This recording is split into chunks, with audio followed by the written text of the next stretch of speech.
Hola Amigos, and welcome back to my channel.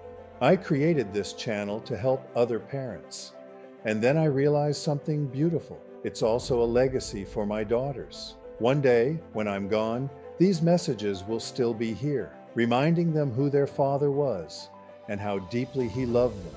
Today we close season 1 with a story about a young man who taught me more about becoming your future self than almost anyone I ever worked with. His name, changed for privacy, is John.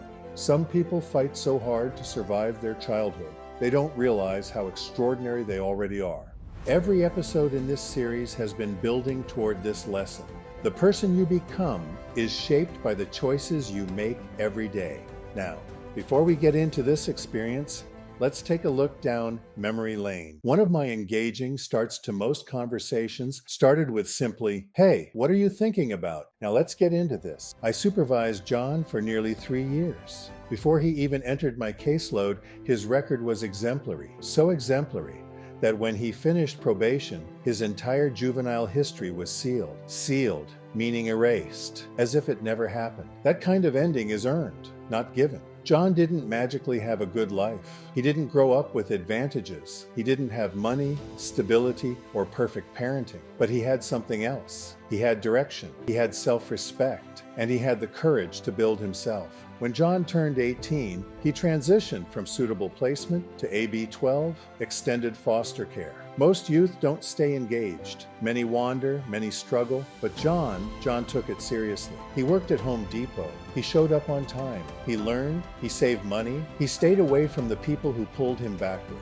He attended school consistently, maintained a 3.0 GPA consistently. Everything about John's life whispered the same truth. Success is what happens when you keep choosing the right path, even when no one cheers for you. I shared a little of the following story in episode 14, but it's worth repeating. Across the street, a group of men began gathering at the community park, not the safest crowd. I arrived at 10:15 a.m. before the gang members appeared. No one noticed me. I sat silently in my car, hidden behind tinted windows, simply observing. At 11 a.m., I met with John. We talked. We laughed, we planned his future, but what happened afterward stayed with me forever. When we walked outside, I started telling John about my old 1999 Corolla, joking about why I drove such a simple car. I was talking, but John wasn't listening to my story. He was watching the park. He was reading the street. He was scanning every angle. And then I realized he's making sure nothing happens to me. He's protecting me without saying a word. That moment, amigos, that one silent moment, revealed his character more loudly than any speech could. When John aged out of AB-12, we stayed in touch. Not because I had to, but because I wanted to. I watched him take a giant step. He enrolled at UCLA, a kid who started in foster care, a youth who grew up surrounded by instability, walked onto one of the top university campuses in the world. And he didn't just survive, he excelled. His professors respected him. His classmates admired him. He helped other struggling students. He brought empathy into academic spaces where empathy is often missing. He became a mentor to others, the same way someone once mentored him. The lesson John leaves us. John's life teaches us the final message of this entire series. 1. Your past does not define you. Your choices do. He could have stayed stuck. He didn't.